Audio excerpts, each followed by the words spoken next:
so many years, our productive years sa kakatrabaho. Gusto rin naman natin at yung mga kababayan natin na may pensyon, punta ka ng ospital, sagot ng pamahalaan, gusto rin namin maramdaman yung mga nararamdaman ninyo. Gusto rin naman namin matamasa yung natatamasa ninyo. At gusto rin naman natin lahat ng mga Pilipino graduate na tayo diyan sa pagiging third world country. Gusto rin natin lahat umunlad. Kaya ang kailangan natin, trabaho, paghikayat sa mga foreign investors, hanap buhay at pagkain sa mesa ng bawat pamilyang Pilipino. Yan ang kailangan ng Pilipino. Gamitin natin ang pondo ng Pilipino na makapagbigay ng pagkain sa pagkainan ng bawat pamilyang Pilipino. Hindi yung gagastusin mo para sa mga war materials. Hindi na magkano ang isang bala pag tayo ay nakipagbakbakan o naging armadong sigalot. Ang problema natin sa South China Sea. Hindi tayo mapapakain ng bala. Ang bala ay kumikitil. Ang bomba ay sumisira. Pero ang murang bigas, bubuhay ng pamilya, bubuhay ng Pilipino, magbibigay pag-asa, higit pa sa ating mga bataan. Yan ang hinihingi ng Pilipino.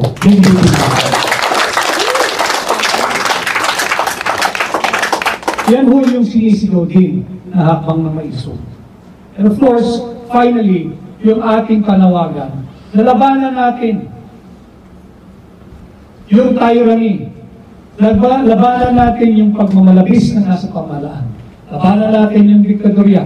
Labanan natin yung dito sa inyong oath, yung authoritarianism. Labanan natin yan. At magsisimula ho yan sa patuloy nating pagiging vigilant.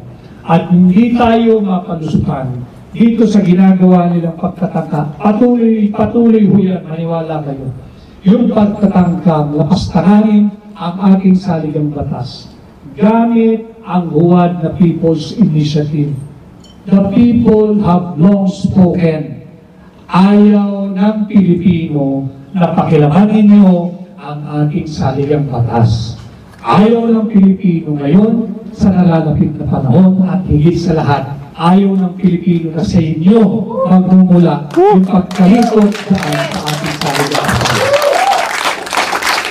And again, I share that message with you from Hakbang ng Maisog, Philippines. Let us continue with our advocacy.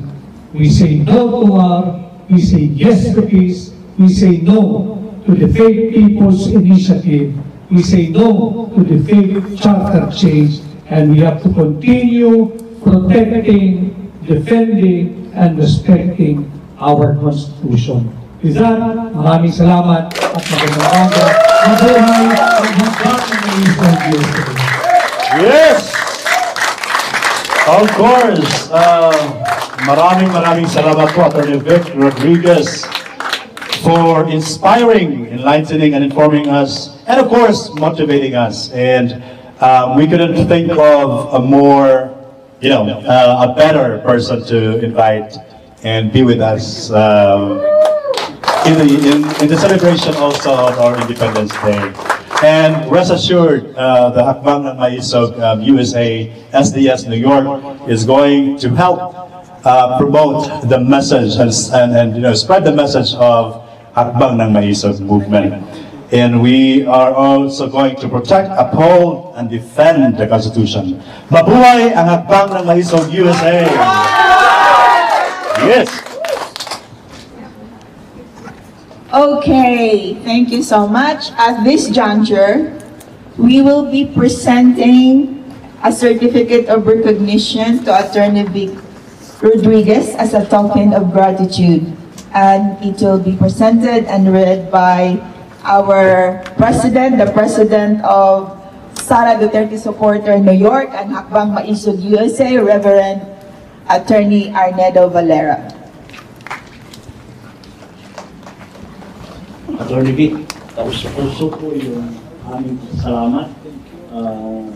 Alam ko wala ka pang tulog, pero nakikita natin yung liderato Kayo po ay isang malaking inspirasyon sa hakbang ng Mais of USA at ng SDS New York. At ito po sa ngalan po ng Sara Duterte Supporters New York at hakbang ng Mais of USA, we are giving you Attorney Vic Rodriguez and presenting you the certificate of appreciation for your unwavering commitment, inspirational guidance, wisdom, and leadership. Your dedication has been instrumental in advancing the mission of Hakbang ng May-Isog, which stands for transparency, accountability, peace, security, and sovereignty.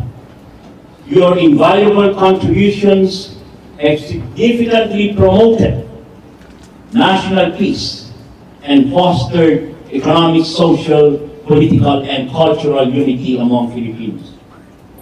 You are a true disciple of peace and meaningful change. Your efforts have been greatly inspired and continue to guide our path towards a better future for the Philippines. Maraming salamat po, Attorney Vic, on behalf of SDS, New York, and Hakbang May-Isog.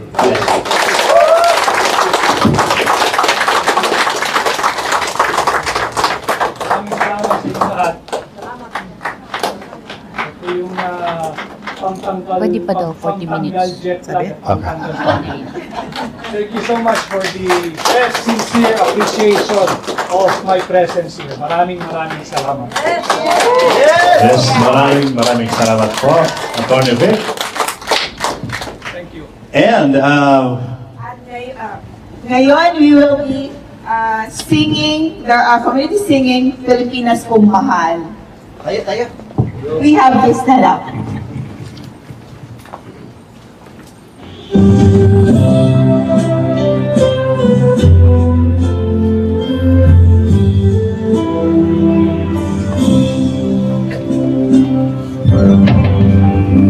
ang bayan ko'y tanging ikaw, Pilipinas kong mahal, ang puso ko at buhay man sa iyo'y ibibigay, tungkulin ko'y gagampanan, na lagi kang paglingkuran, ang laya mo'y mabantayan, Pilipinas kong ina.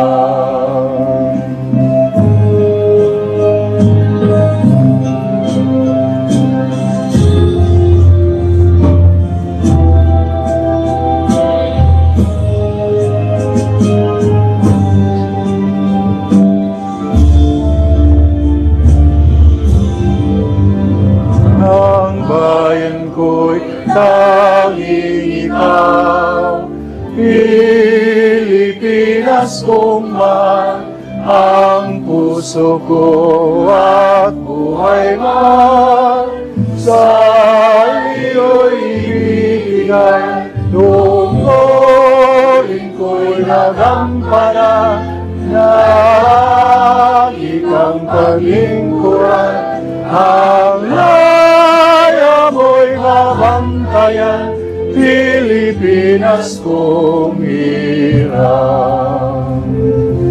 Mabuhay ang Pilipinas! Mabuhay ang Pilipinas! Hakbang ng May-Isog USA! Mabuhay ang Hakbang!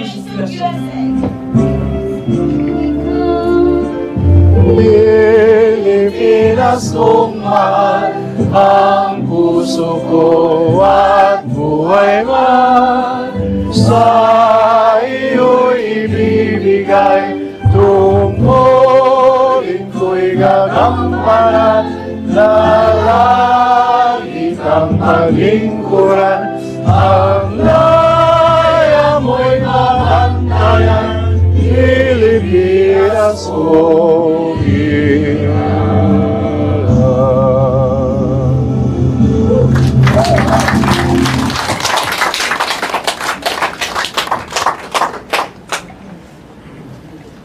at this time, we have also a special guest that we have to recognize.